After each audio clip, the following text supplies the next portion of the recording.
Je suis Éloi Chafaille. Moi, je suis Jean-François Dingjon. Nous deux, on est Normal Studio. Disons, c'est un peu notre parcours, c'est-à-dire que moi j'ai eu Jean-François comme professeur, entre guillemets, à l'ENSI. Ensuite, j'ai fait un stage chez lui, et puis au fur et à mesure, on a commencé à travailler ensemble. Et une fois que j'ai été diplômé, on s'est associé pour former Normal Studio parce qu'il y avait une connivence dans le travail et que ça fonctionnait bien dans la relation. On aime s'interroger sur les choses qui ne sont pas forcément spectaculaires.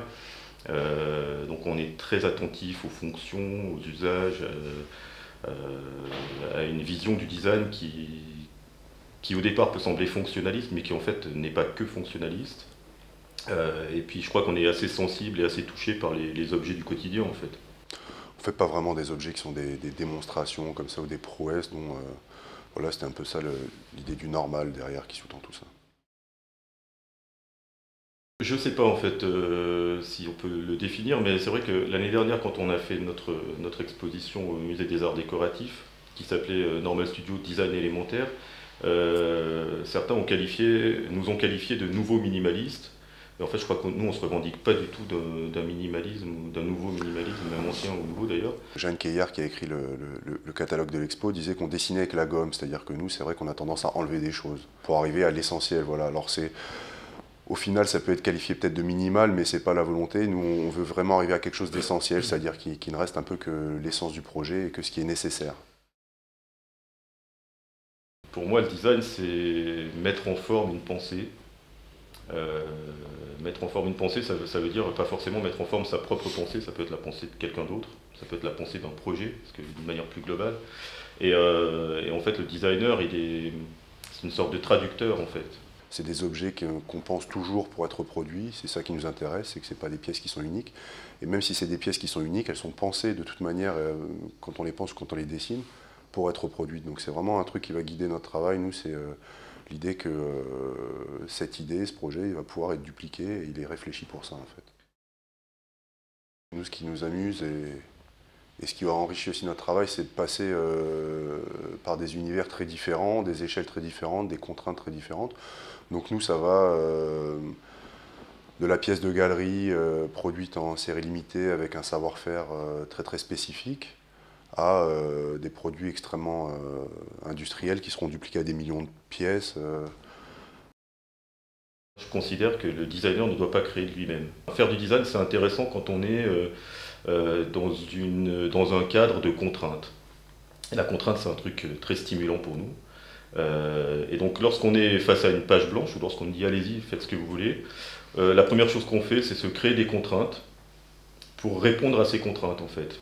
Ouais, nous on aime bien avoir une question, alors quand on nous pose pas de questions, on s'en trouve une, quoi. C'est un petit peu ça en fait.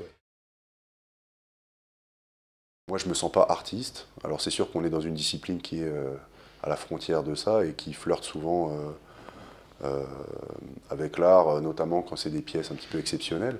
Je pense que ce qu'on aime, c'est s'appuyer sur un contexte, amener des réponses, et en ça, c'est pas une démarche d'artiste forcément.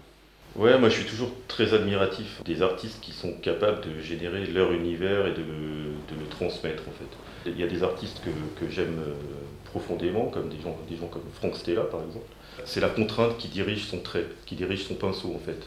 Et du coup, je crois que c'est ça qui m'a orienté vers l'idée du design.